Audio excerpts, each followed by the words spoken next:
The question is not, should you have a blog? The question is, should you have content on your website that teaches people? You see the difference? Because there is a big difference. A blog is just a way of formatting our information. And we get really caught up in the actual word itself, we're missing the mark. And the mark is, if we want to be really successful at business, we have to give information. We're in the information age, we got to be great teachers. And if we have this mentality of, I'm going to be the best teacher in the world at whatever it is that I do, we're going to be really, really successful.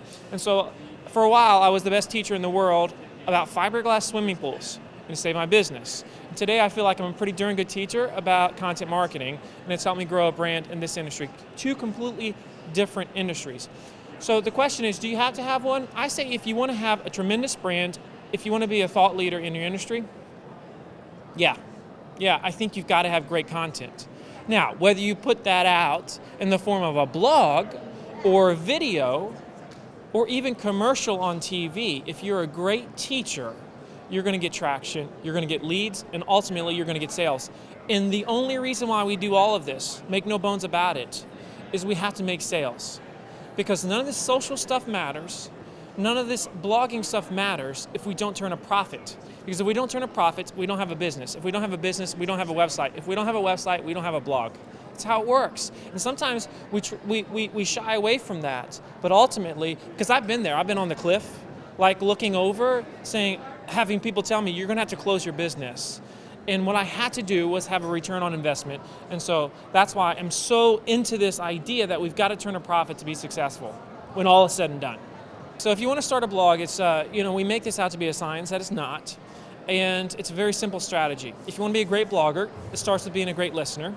And I tell every company that I work with, and I've worked with big and small now at this point, you take everybody in your company that has ever answered a question from a consumer. Okay, that could be somebody that answers phones, that answers emails, that's on the sales force, anybody. You get them together in a room if you can, and you just say, what are the questions that you get every day?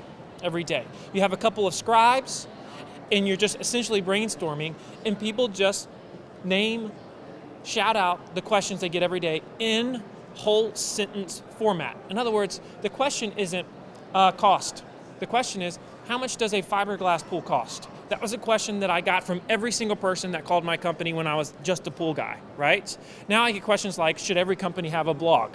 Which is a title of a blog post. So you take those questions, and if you don't come up with at least 50 in 10 minutes, you haven't tried. You're mental mush at that point if you haven't tried, because everybody's got at least 50 to 100 main questions for their niche. And I don't care what your niche is. I don't care if you sell popsicles. You've got at least 100 main questions that you get all the time. So if you write those 100 questions down, those are the first 100 titles of your first 100 blog posts. And if you have 100, and let's say that you write once every 3 days, that's enough content for 1 year, and that's a really prolific blog if you're doing it like that, okay, once every 3 days. And so take the questions that you get every day, make them the titles of your posts, and then answer them. Just like you would if you were talking to somebody at the coffee shop, not like some dorky business dude, which is a lot of people, they write just like that. And you hear me talking? This is how I write. This is how I talk. There's no separation between the two, and that way it's way more appealing to the readership base as well. I don't care if I'm talking about swimming pools or marketing or whatever the heck it is. It's all the same for me. We pay too much attention to stupid numbers that don't really mean anything. So let me give you an example. I have articles on my site.